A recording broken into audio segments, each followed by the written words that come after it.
Hello friends, अस्सलाम वालेकुम and welcome to reality stories. दोस्तों, ये 23 जुलाई 2019 का दिन था। रात के 11 बज रहे थे। यूरोप में एक मुल्क है बेल्जियम। यहाँ एक औरत कोरीन बेस्टेड अपने दोस्त के अपार्टमेंट से बाहर निकली। इस वक्त बेल्जियम में गर्मी हो रही थी, रात हो चुकी थी, लेकिन कोरीन को नींद नहीं आ रही थी और तभी इसने सोचा कि ये अपने दोस्त के घर से अपने घर वापस चली जाएगी।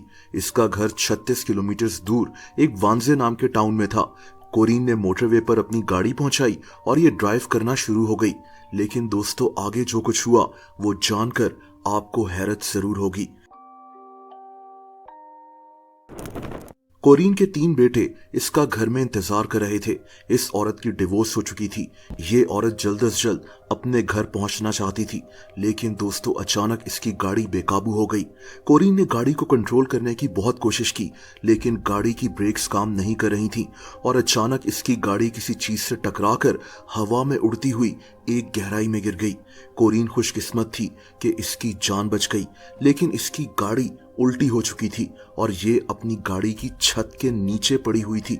इसने अपने इर्द गिर्द देखा तो इसको दरख्त नजर आ रहे थे। ये एक जंगल जैसा इलाका था। इसने फौरन अपने मोबाइल फोन को ढूंढना शुरू किया।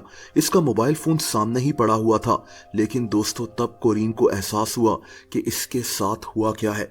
दरअसल इसकी कमर ब्रेक कर चुकी थी और इसकी टांगे काम नहीं कर रही थी।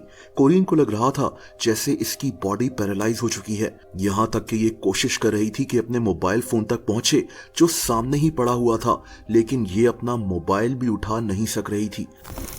दोस्तों थोड़ी देर के बाद इसके बेटे की कॉल्स आना शुरू हो गईं, लेकिन कोरीन अपनी जगह से हिल तक नहीं सकती थी। जहां इसकी गाड़ी थी ये जगह सड़क के बिल्कुल साथ ही थी। इसको ट्रैफिक का शोर भी सुनाई दे रहा था, लेकिन इसकी गाड़ी दरख्तों के बीच में छुप चुकी थी, इसीलिए किसी की नजर इस पर नहीं पड़ी। ये औरत चीख रही थी, लेकिन कोई इसकी आवाज सुनने वाला नहीं था। दोस्तों इसके फोन पर इसके बेटे की, इसके दोस्तों की कॉल्स आ रही थी, लेकिन 2 घंटे के बाद इसके फोन की बैटरी भी डेड हो गई। अब कोरीन एक ऐसी जगह फंस चुकी थी जहां से निकलना इसको नामुमकिन लग रहा था। दूसरी तरफ इसकी फैमिली इसको हर जगह ढूंढना शुरू हो गई। इसके पोस्टर्स भी लगाए गए कि ये औरत कहीं लापता हो गई है।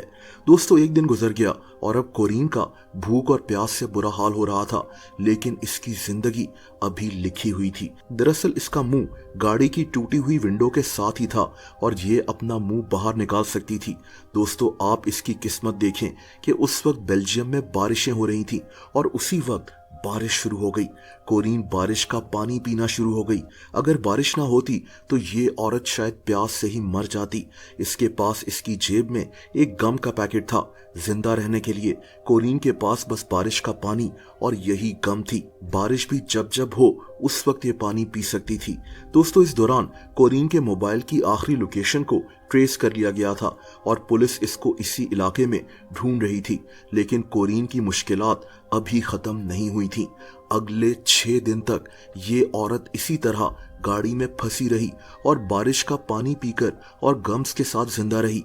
इस दौरान बारिश इतनी तेज हो जाया करती थी कि कोरीन अक्सर बारिश के पानी में तैर रही होती थी, लेकिन ये अपनी जगह से हिल नहीं सकती थी।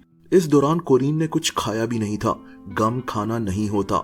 ये जानती थी कि इस तरह से कुछ दिन के बाद इसकी मौत हो जाएगी, लेकिन कुदरत को कुछ और ही मंजूर था।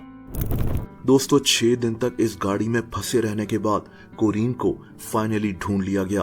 दरअसल कोरीन का एक्स हस्बैंड और इसके कुछ दोस्त इसको ढूंढ रहे थे जब 6ठे दिन शाम को ये लोग इसी जगह से गुजरे और इनकी नजर कोरीन की गाड़ी पर पड़ गई। इसकी गाड़ी एक साइड से दरख्तों से ढकी हुई थी, लेकिन कोरीन की किस्मत अच्छी थी कि इसकी गाड़ी को ढूंढ लिया गया। पहले तो इनको लगा कि ये कोई पुरानी गाड़ी यहाँ पड़ी हुई है, लेकिन इन्होंने इसको चेक करने का फैसला कर लिया और दोस्तों ये शॉक रह गए क्योंकि अंदर कोरीन मौजूद थी जो शायद मरने के करीब ही थी। 10 मिनट्स के बाद वहां पुलिस और एम्बुलेंस पहुंच चुकी थी। कोरीन मौत के मुंह से जिंदा बच गई। इसकी जिंदगी अभी लिखी हुई थी। ये शदीद जख्मी थी और बहुत कमजोर हो चुकी थी, लेकिन इसके सर्वाइवल की ये कहानी आज भी लोग भूल नहीं सके। दोस्तों अगर आप मुझे इंस्टाग्राम पर फॉलो करना चाहें तो उसका लिंक नीचे डिस्क्रिप्शन में मौजूद है।